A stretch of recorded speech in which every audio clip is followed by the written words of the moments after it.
le quatrième roi mage de Bethléem.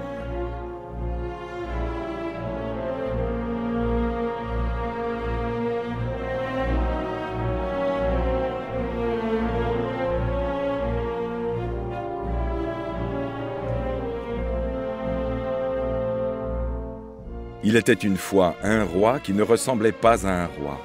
On aurait dit un marchand de tapis. Ce soir-là, il ressemblait encore moins à un roi. Il suait, soufflait, haletait. Ses vêtements de prince n'étaient plus que guenilles. Depuis des jours, Cyrus marchait, tirant son cheval par la bride, épuisé.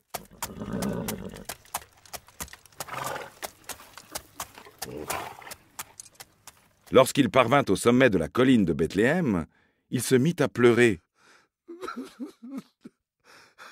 Il avait beau être roi de Perse, il arrivait trop tard.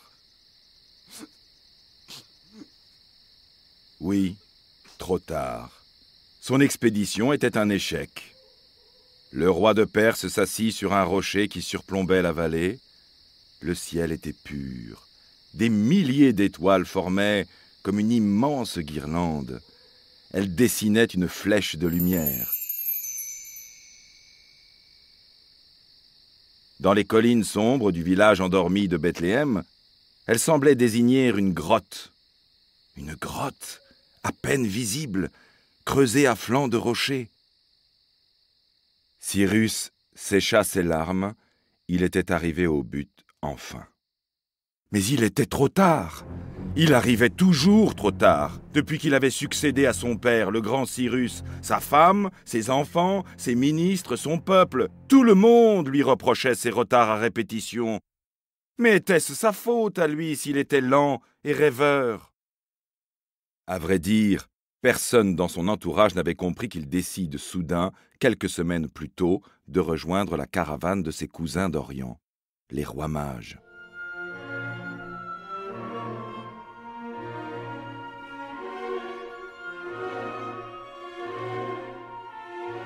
Ces princes étaient des savants, des originaux. Ils se passionnaient pour l'astronomie et scrutaient le ciel. Or, après des années de travail, ils en étaient arrivés à cette conclusion. Dans un minuscule coin du monde, la Palestine, un nouveau prince venait de voir le jour. Pas un prince de pacotille comme Hérode, non. Un vrai, un bon, un grand roi dont le règne changerait la face de la terre. Ils avaient vu son étoile se lever. Cela valait bien le coup d'aller voir. L'astre leur montrerait le chemin. Vite, les trois mages avaient monté une expédition vers le pays des Juifs. Ils voulaient trouver ce mystérieux prince, ce roi des rois, pour lui rendre hommage.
Le roi de Perse, lui, s'ennuyait ferme dans sa cour et tournait en rond dans son palais carré.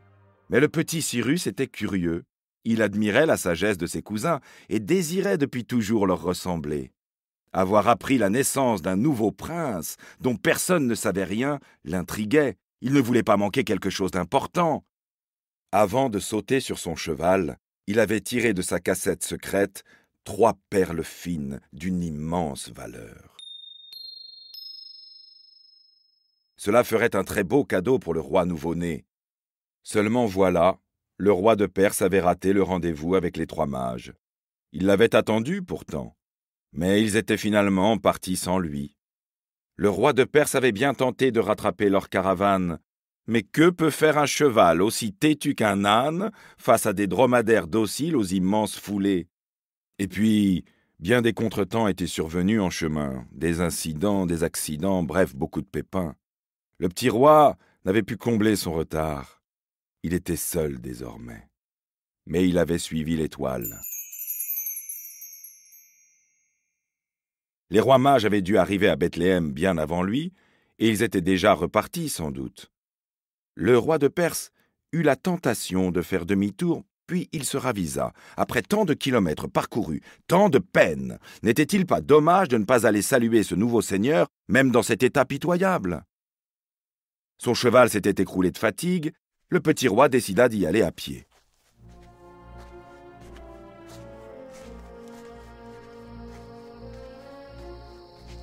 Toujours en suivant l'étoile, il descendit dans la vallée, puis gravit la pente opposée.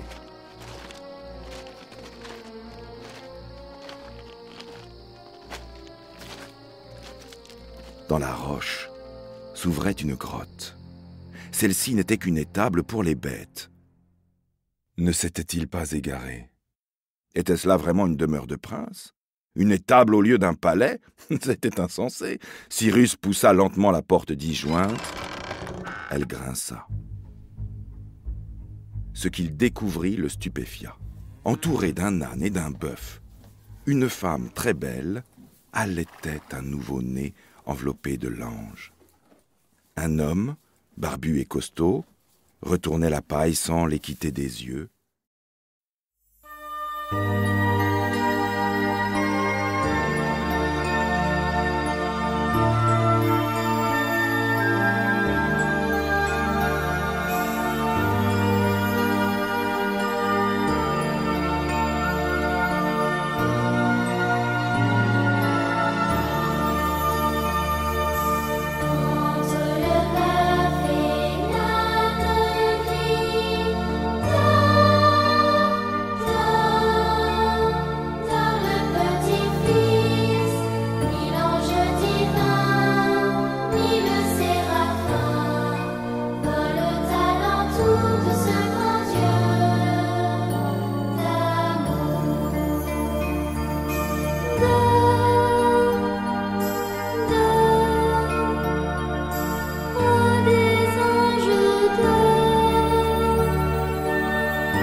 Une odeur d'encens flottait dans l'air.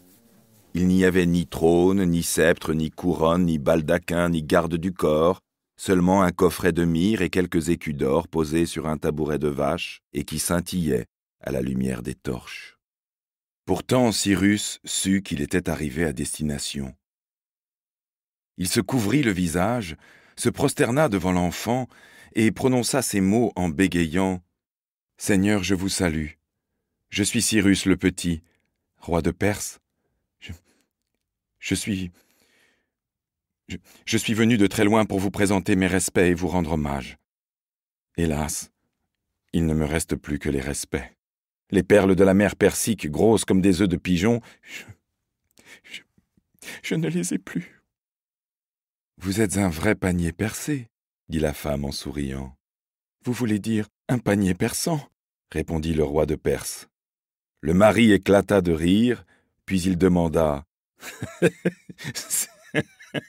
Ces perles, que sont-elles devenues ?» Cyrus se remit à bégayer. « C'est-à-dire, En traversant les monts de Judée, j'ai aperçu un homme qui gisait inanimé dans le fossé. Il avait été agressé, détroussé, je l'ai couché sur mon cheval et nous avons marché vers l'auberge la plus proche.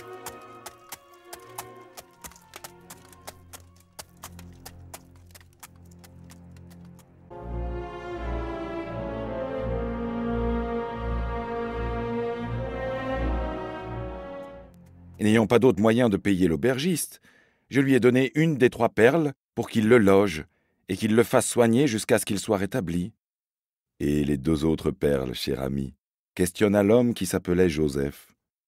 Cyrus sentait bien qu'il posait ces questions par curiosité et non par intérêt.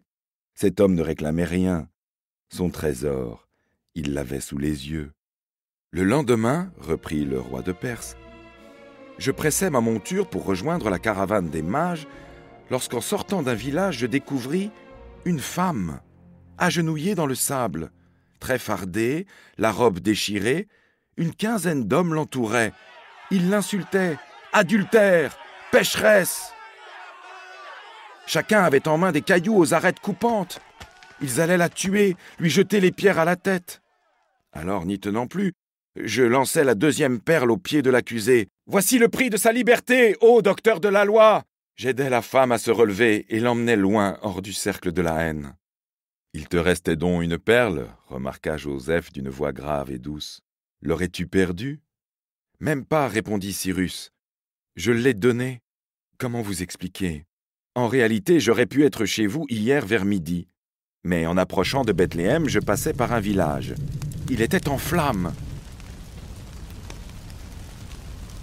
Des soldats du roi Hérode terrorisaient les habitants. Les mères hurlaient de douleur, les hommes étaient ligotés, impuissants devant l'horrible massacre, car les soldats passaient tous les petits-enfants au fil de l'épée. J'allais prendre la fuite lorsque j'aperçus près d'une maisonnette embrasée un garde brandissant un bébé par une jambe. Agenouillé à ses pieds, la mère le suppliait « Tue-moi plutôt que mon enfant, pitié pour lui !»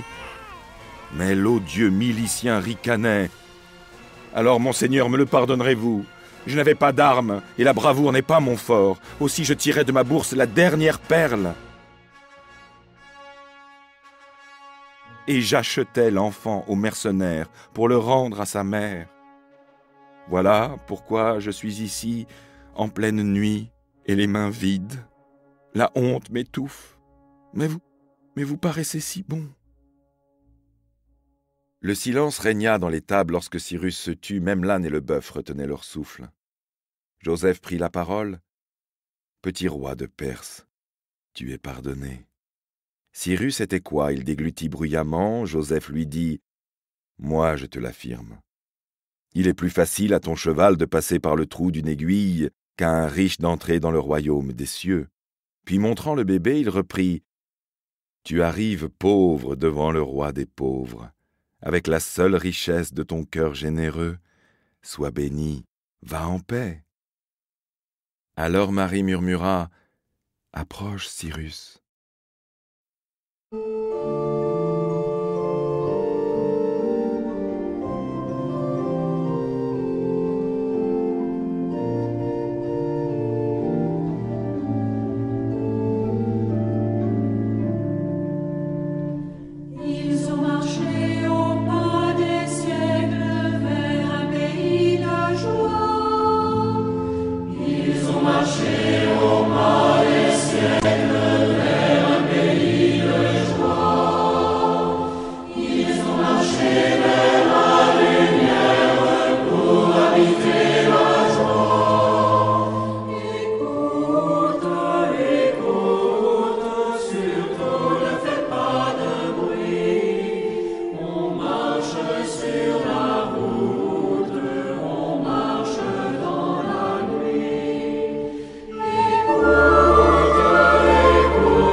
À genoux dans la paille, le roi de Perse s'avança jusqu'à toucher l'enfant.